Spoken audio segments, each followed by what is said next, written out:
ठीक है, अब आगे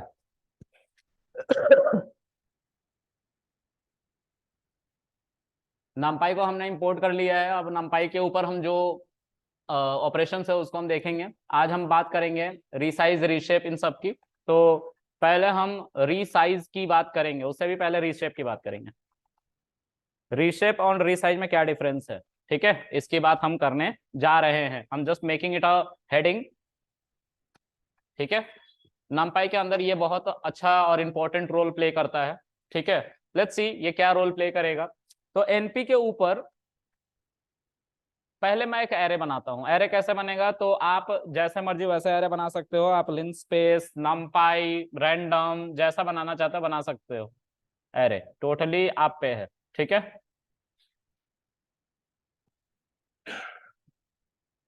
ओके, आगे देखते हैं। तो a is equal to np dot array, ठीक है। मैं सिंप्लिसिटी पर्पस के लिए रैंडिंट का इस्तेमाल करता हूं और एक लूप इसके अंदर चला देता हूं, एक लिस्ट के अंदर रैंडम सॉरी एनपी के ऊपर जो है एक रैंडम है, ठीक है। और इसमें रैंडिंट भी है जो हमारा पाइथन के अंदर था। और इसमें तुम मान लो कि 1 से लेकर 10 के बीच में मुझे कुछ वैल्यूज चाहिए, तो मैं उसको फॉर आई इन रेंज मान लो 10 वैल्यूज चाहिए तो 10 लिख दूंगा, ठीक है। तो ये हमारा एक एरे रिटर्न करेगा और उसको जब तुम चलाओगे तो वो तुम्हें एरे बना के दे देगा जिसमें 10 एलिमेंट होंगे। लो लिस्ट कॉम्प्रिहेंशन किया है, बता रखा ना कॉम्प्रिहेंशन। किसको ये कॉन्सेप्ट क्लियर नहीं हुआ, बोलो। देखो मैंने पाइथन में बहुत टाइम देके बहुत सारी चीजें बताई हैं, मुझे ऐसा लगता है। अगर तुम्हें लगता है कि कुछ छूट गया है तो मुझे बताओ, ठीक है, मैं उसको फिर से बता दूंगा। लेकिन अगर तुम्हें पता ही नहीं है तो छूटने का भी पता नहीं होगा, ट्रस्ट मी, है ना। ओके, तो अब मैं इस 10 एलिमेंट को यूज करके फिर से तुम बतियाने लगे। तुम्हारी में भसड़ हुई थी ना लास्ट क्लास में। अच्छा, बतिया मत, भगा दूंगा मैं, ठीक है। और सच में भगा दूंगा, पता है ना कि क्यों भगा दूंगा मैं। बस चुप रहो, बेकार का जो 1.5 साल से गुस्सा बैठा हुआ अंदर बाहर नहीं आना चाहिए, है ना। चलो आगे देख। अब हम चाहते हैं एक 2D एरे बनाना। 2D एरे बनाना। आप लोगों ने 1D 2D 3D zero dimension array ये सब के बारे में देखा है, अभी देखा है। चलो, तो np डॉट एरे की मदद से, नहीं, np के ऊपर रीशेप होता है, रीशेप होता है रीशेप। इसके अंदर आपको अपना इटरेबल डालना है, यानी कि एरे डालना है ए, ठीक है। और इसमें आपको साइज बतानी होती है। तो मान लीजिए टपल में पास करनी है, मैं जो एरे का साइज बताना चाहता हूं इसमें कितने एलिमेंट है, 10 एलिमेंट है। तो कैसा कैसा एरे बन सकता है इसमें इन सभी एलिमेंट को यूज करके। 5 × 2, धरती पे बोझ है ये भी। एक तो 5 × 2 का एरे बनेगा 10 एलिमेंट को लेके, दूसरा 2 × 5 का। इसी में सारे एलिमेंट यूज हो रहे होंगे, ठीक है। इसके अलावा कोई नहीं बनेगा, सारे एलिमेंट को यूज करना है। तो रीसाइज का रीशेप का मतलब होता है कि जो शेप पहले था 1 डायमेंशन एरे, मान लो इसमें 10 एलिमेंट है,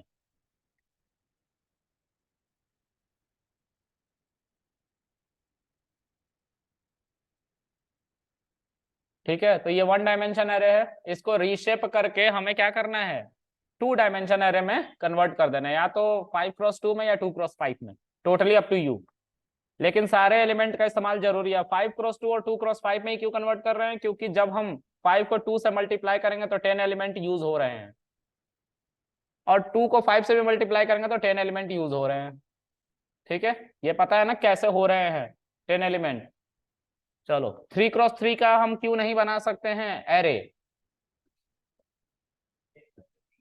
एक वैल्यू छूटेगी, उसकी वजह से हमारा एरर आ जाएगा। पहले हम 3 × 3 का बना के देख लेते हैं, एरर आ जाता है, ठीक है।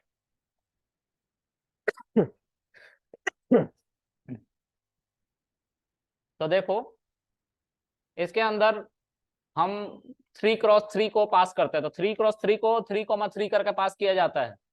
ठीक है, ये एरे आ गया, एरर आ गया, क्यों? Reshape array of size 10 into shape 3x3। 10 element को आप किसमें शेप करना चाहते हो? 3x3 में, यानी कि 2 डायमेंशन में, जिसमें 3 रो और 3 कॉलम होगा। तो 3 रो और 3 कॉलम अगर होगा तो सारे एलिमेंट यूज नहीं हो पाएंगे, एक एलिमेंट बच रहा है, जिसकी वजह से ये एरर आ रहा है। तो रीशेप कहता है कि सारे एलिमेंट का यूज करो, हमें नहीं पता कैसे करोगे, लेकिन डायमेंशन वही पास करो जिसमें सारे एलिमेंट इस्तेमाल हो जाएं। अगर कोई भी बचा तो हम एरर देंगे, और दे रहा है एरर। ठीक है, तो हम क्या करेंगे यहाँ पे? हम यहाँ पे np डॉट, फिर से इसी को कॉल करो, इसके अंदर अब हम सही से 2x5 या 5x2 लिख लेंगे। ठीक है, और देखो हमारा एरे बन गया। अब ये वही है ए जो अभी थोड़ी देर पहले तुमने बनाया था, देखो 5 1 3 2 5, 5 1 3 2 5 आ गया। फिर उसके बाद 8 2 3 8 3, 8 2 3 8 3 सब है ना, और उसको 2 डायमेंशन में कन्वर्ट कर दिया गया ऊपर में। ठीक है, एक और है ऑर्डर, क्या होता है? पहले उससे पहले ये देखो, इसको मैं 5x2 में भी कन्वर्ट कर सकता हूं। सी, तो इस बार 5 रो एंड 2 कॉलम्स आ गए। ठीक है, अब उसके बाद मैं चाहता हूं कि इसमें ऑर्डर जो है, अभी बाय डिफॉल्ट सी लैंग्वेज का जो एरे बनने का तरीका है उसको यूज करके एलिमेंट को डाला जा रहा है, रीशेप किया जा रहा है। मतलब सी क्या कहता है कि जो ये एरे है ना, अगर 2x5 यूजर कह रहा है तो 2 रो, यानी कि शुरू से लेकर यहाँ तक 5th एलिमेंट तक सारे एलिमेंट एज इट इज रखो, फिर उसके बाद ये 5 एलिमेंट को उसके जस्ट नीचे रखो। ये सी का तरीका है, सी ऐसे एरे बनाता है। एक फोर्ट्रान लैंग्वेज है, वो भी एरे बनाता है, उसका एरे का तरीका थोड़ा सा वियर्ड है। वो कहता है कि ये जो 5 है ना, 5 हम यहाँ पे रख देंगे, ये जो 1 है हम यहाँ पे नहीं रखेंगे, यहाँ रखेंगे 8 की जगह पे, और फिर अगला जो है एलिमेंट 3 उसको हम यहाँ पे रखेंगे, और उसके बाद का जो है 2 उसको हम यहाँ पे रखेंगे। ऐसे करके ये रखने वाला है। ये फोर्ट्रान का तरीका है। यहाँ पे देखो, इस कर्सर, इसके अंदर मैं जा रहा हूं, इसके अंदर इस पैरेंथेसिस के अंदर, तो शिफ्ट टैब को प्रेस करते ही यहाँ पे ऑर्डर दिख रहा है सी। ये बाय डिफॉल्ट सी का ऑर्डर यूज किया जा रहा है, सी लैंग्वेज का। ठीक है, फोर्ट्रान लैंग्वेज भी एक होता है, उसके अंदर भी ये है। देखो ये सी का था ऑर्डर। ठीक है, और मैं लिख देता हूं इसके अंदर, ऑर्डर जो है वो सी लैंग्वेज का है। किसका है? कैपिटल सी का, सेम आ रहा है। अब मैं इसी को फोर्ट्रान लैंग्वेज में कन्वर्ट करता हूं, और फोर्ट्रान को एफ से दिखाया जाता है। देखो 5 के बाद 1 यहाँ आया था ना, यहाँ देखो 5 के बाद 1 नीचे आ रहा है। ठीक है, और फिर उसके बाद क्या आएगा? 3 जो है यहाँ पे आएगा। मतलब सिंपल अगर ये समझो तो ए ये है, तो 5 जो एलिमेंट है वो पहले आ गया। ठीक है, यहाँ पे सी में, फिर 1 जो है उसके जस्ट बाद आ गया। इस तरह से यहाँ तक की वैल्यू जो है एक लाइन में आ गई सी में, उसके बाद वाला लाइन में दूसरा जितना रिमेनिंग एलिमेंट है वो आ गया। लेकिन इसमें क्या हुआ? इसी एरे को इस्तेमाल किया गया, जो 5 है वो पहले वाले लिस्ट में आ रहा है, पहले वाले एरे में आ रहा है, उसके बाद जो 1 है ये वाला वो नीचे आ रहा है। तो ऐसे करके इसमें जिगजैग तरीके से वैल्यू को डाली जा रही है। ठीक है, क्लियर है?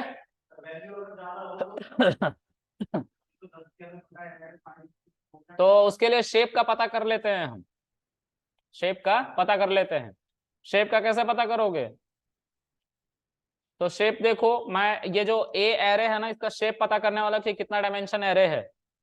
तो एनपी के अंदर एक एनडिम होता है। एनडिम का मतलब होता है नंबर ऑफ डायमेंशन। एन का मतलब नंबर ऑफ, डिम का मतलब डायमेंशन। किसका डायमेंशन कैलकुलेट करना चाहते हो? ए का। ये कह रहा है 1, मतलब 1 डायमेंशन एरे है, एक स्क्वायर ब्रैकेट यूज हो रहा है। और अगर तुम इसका शेप जानना चाहते हो तो इसमें शेप है, शेप में ये पास करो, इसका शेप बताया जाएगा एक टपल के अंदर 10, और कॉमा के बाद कुछ नहीं लिखा हुआ मतलब 1 है। ठीक है, मतलब एक रो और 10 कॉलम है इस ए में। देखो एक रो है ना, और कितने कॉलम बनेंगे इसके ऊपर? 5 एक कॉलम है, 1 कॉलम है, 3 कॉलम है, ऐसे कॉलम बने कितने? 10। तो कितने एलिमेंट नजर आ रहे हैं? 10, क्योंकि दोनों को मल्टीप्लाई करा जाता है 10x1 को, और मैंने बोला कॉमा के बाद वो कुछ भी नहीं है मतलब 1 है। ठीक है, टपल ऐसे ही बनाया जाता है, टपल के फॉर्म में ये शेप बता के देता है। ठीक है, एक और तरीका है, लेन फंक्शन से भी आप इसको पता कर सकते हो कितने एलिमेंट है। ठीक है, अब हम फिर से अपने पॉइंट पे आते हैं, रीशेप रीसाइज पे। तो रीशेप तो देख लिया, रीशेप क्या कहता है, सारे एलिमेंट हमें चाहिए और सारे एलिमेंट का यूज करके ही मैं एरे बनाऊंगा, चाहे वो 2 डायमेंशन हो, 3 डायमेंशन हो, 1 डायमेंशन हो, कुछ भी हो। ठीक है, तो अब हम रीसाइज की बात करेंगे, मतलब एक भी एलिमेंट छूटना नहीं चाहिए रीशेप में, रीसाइज में छूट सकता है, आप छोड़ सकते हैं। मान लीजिए आपके पास 10 एलिमेंट है लेकिन आप 9 ही एलिमेंट को यूज करके एरे बनाना चाहते हैं 2 डायमेंशन, आप बना सकते हैं। उस केस में आपको क्या लिखना पड़ेगा, उस केस में आपको लिखना पड़ेगा np डॉट रीसाइज। ठीक है, इसके अंदर आप अपना वो लिस्ट एरे डालोगे ए, और फिर अपना डायमेंशन डालोगे एक टपल में 3x3। देखो बन गया ना, एक एलिमेंट छूट गया है, देखो कौन सा एलिमेंट छूटा है बताओ मुझे। इसने किसको यूज किया, सी के एरे के तरीके को यूज किया। देखो 513 513, 258 258, 238 238, 3 को छोड़ दिया। ठीक है, तो ये कौन सा ऑर्डर है, कौन सा तरीका है, सी का। ठीक है, आप देखो इसको, इसके अंदर भी ऑर्डर है, ऑर्डर नहीं है इसके अंदर, ऑर्डर नहीं है यार, चलो इसके अंदर ऑर्डर नहीं होता, सॉरी माय बैड। अच्छा,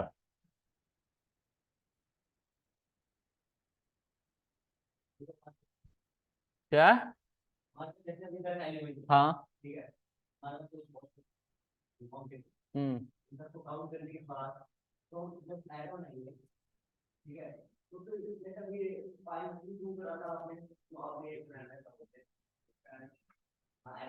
शेप, हाँ शेप ऑटोमेटिक जनरेट कर सकते हो, कोई दिक्कत नहीं है, क्या दिक्कत। हाँ देखो शेप ऑटोमेटिक जनरेट करके दिखाता हूँ। ठीक है, मान लो कि मुझे एक एरे बनाना है, थोड़ा सा वियर्ड दिखेगा लेकिन समझने की कोशिश करना। मैं 2-3 शेल ले लेता हूं क्योंकि समझा भी पाऊं। np डॉट क्या करना है हमें, रीशेप करना है, सॉरी रीसाइज करना है, रीसाइज कर रहे हैं। इसके अंदर हम एक एरे बना लेंगे 1 डायमेंशन। ठीक है, तो np डॉट एरे। ठीक है, अगर ये नहीं करना चाहते हो कोई बात नहीं, मत करो, एरे मत बनाओ, लेकिन आप चाहो तो बना सकते हो। ठीक है, करके देख लो, अभी समझ में आ जाएगा। अब मान लो कि मैं रैंडमली वैल्यू नहीं जनरेट करके एक सिक्वेंशियल ऑर्डर में 1 से लेकर 100 तक की वैल्यू जनरेट करता हूं एक लिस्ट के अंदर। तो I for I in range 1 to 101, क्योंकि 1 से लेकर 100 तक की वैल्यू जनरेट करनी थी। ठीक है, उसके बाद हम इस एरे से बाहर निकल जाएंगे। ठीक है, तो ये हमारा क्या हो गया, वो ए की वैल्यू जो यहाँ पे रखी हुई थी रीशेप में, कहा गया ये। अब हमें क्या बताना होगा, शेप। इसको देखो, इसको कॉपी कर लेता हूं मैं यहां से, इसको कमेंट कर लेता हूं, बस ये दिखाने के लिए कि ए की जगह पे इतनी बड़ी बात आई है। ये ट्रेबल था ना, ए एक एरे था, ये भी तो एरे ही बना के दे रहा है, और क्या दे रहा है। ठीक है, अब आप रिसाइज करना चाहते हो तो शेप आप अपना बताओ। देखो आप कैसा भी एरे बना सकते हो, लेकिन मैं 2 डायमेंशन एरे बनाना चाह रहा हूं, तो 9 9 जा 81 और 10 10 जा 100, 10x10 का अगर बनाएंगे तो सारा का सारा एलिमेंट यूज हो जाएगा। जो 1 से स्टार्ट होगा, 1 से लेकर 10, फिर 11 से लेकर 20, फिर 21 से लेकर 30, ऐसा एरे बनेगा। ठीक है, और इसमें शेप नहीं होता क्योंकि आप क्या यूज कर रहे हो, रीसाइज यूज कर रहे हो। तो देखो ये एक जनरेटर बना के दे रहा है, जनरेटर बना के दे रहा है। ये तो कुछ नया आ गया मेरे लिए भी।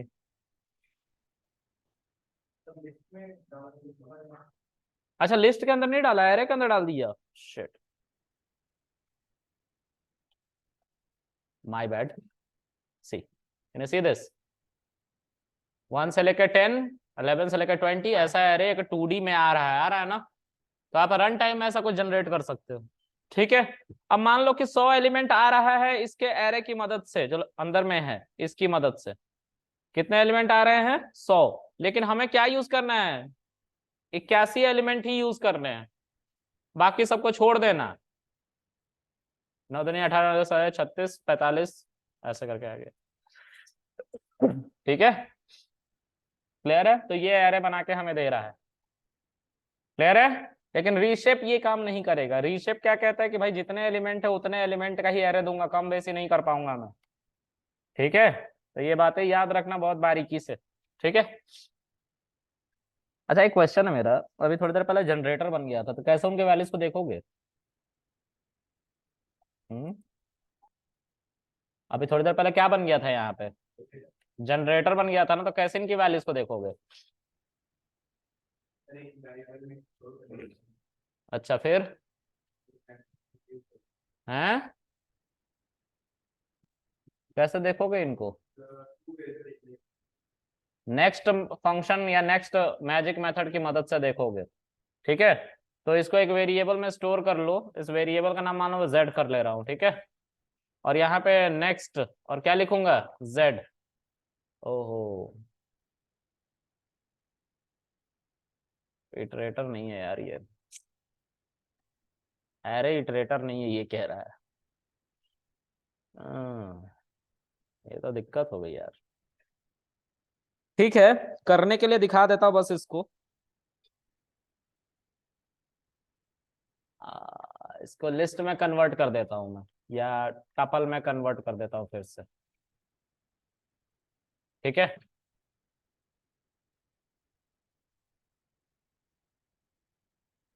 All object is not an iterable.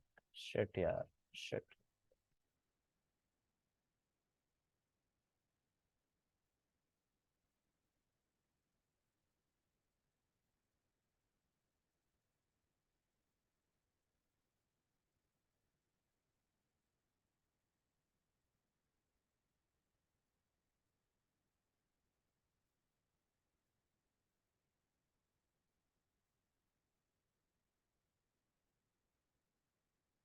Indexing की मदद से आएगा एक एक वैल्यू, ठीक है।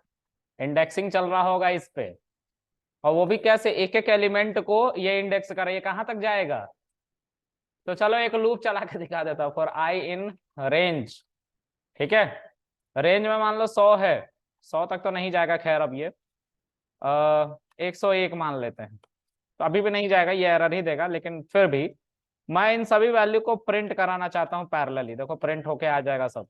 ओह शिट, यहाँ पे सेमी कॉलन छूट गया, तो कॉलन 22 के बाद ये सारे एलिमेंट प्रिंट करा, और लास्ट में एरर आ गया क्योंकि उसके बाद एलिमेंट थी नहीं, ठीक है। तो ये एक एक एलिमेंट को दिखाता है, ये टपल को नहीं दिखा सकता डायरेक्ट, तो हमें कैसे इसको स्लाइस करके लाना पड़ रहा है? इंडेक्सिंग, ठीक है।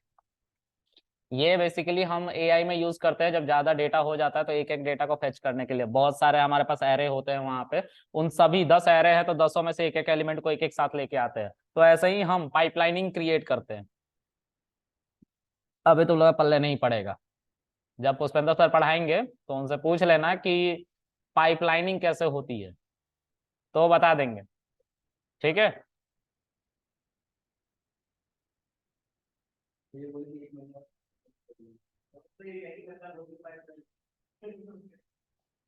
चलो, जो भी है पाइपलाइनिंग मैं सिखा दूंगा, लेकिन किस डेटा पे सिखाऊं, दिक्कत ये है।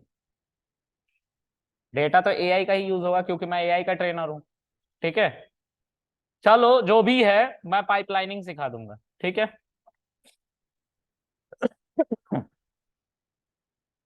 ये पाइपलाइनिंग का ये कॉन्सेप्ट छोटा सा था जो मैंने भी एक्सप्लोर नहीं किया था, आज कर लिया, ठीक है। मुझे लगा कि ऐसे ही आएगा डेटा, तो ऐसे ही मैंने निकाला, क्योंकि ये कह रहा था कि टपल को नहीं हम इटरेट करवा सकते हैं, तो इसीलिए मैंने एलिमेंट को टारगेट किया, क्योंकि 2D एरे था, ये 2D एरे था ना। ओह शिट, क्या हो गया? अच्छा, यहाँ पे स्क्वायर ब्रैकेट लगा दिया, इसके अंदर लगाना था भाई, अब क्या हो गया? ओ ओ ओ माय बैड, अब ठीक है। एक कहीं ब्रैकेट ज्यादा हो रहा है यार।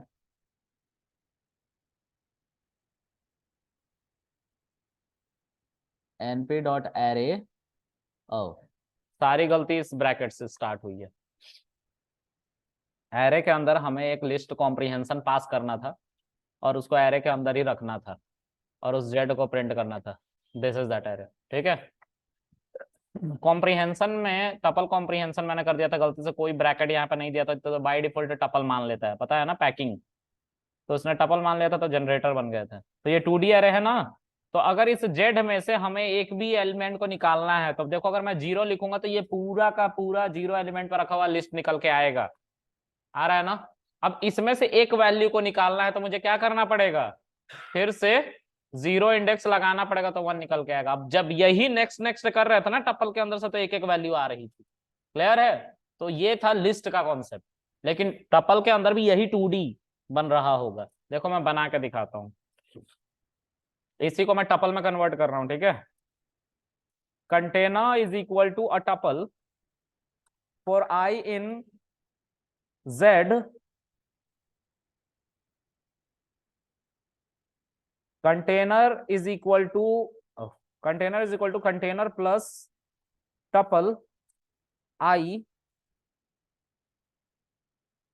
Print container. ऑल राइट, तो ये टपल में कन्वर्ट नहीं कर पाया, 10-10 का बैच चाहिए था, एक एक वैल्यू को लेके आ रहा है ये। जेड में जो है एक एक एलिमेंट आ रहे थे, मैं चाह रहा था पूरा का पूरा टपल में कन्वर्ट हो। ओके, नहीं हो पाया। पहले देखो कि प्रिंट आई की वैल्यू क्या आ रही है। आ तो रहा है ठीक, टपल में फिर क्यों नहीं कन्वर्ट कर रहा है इसे। टपल के अंदर एक टपल और ऐड कर रहा हूँ, एक टपल, दो टपल, तीन टपल। ओके। हाँ,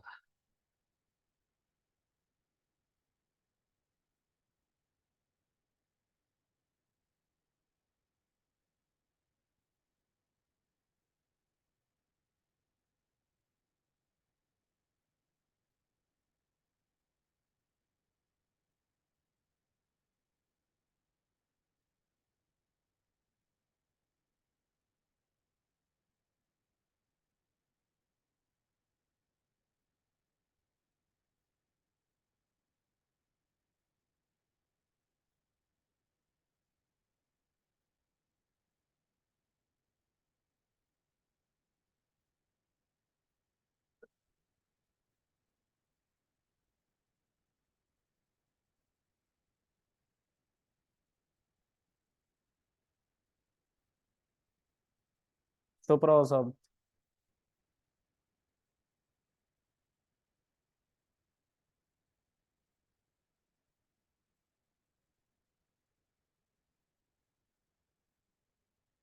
बन गया।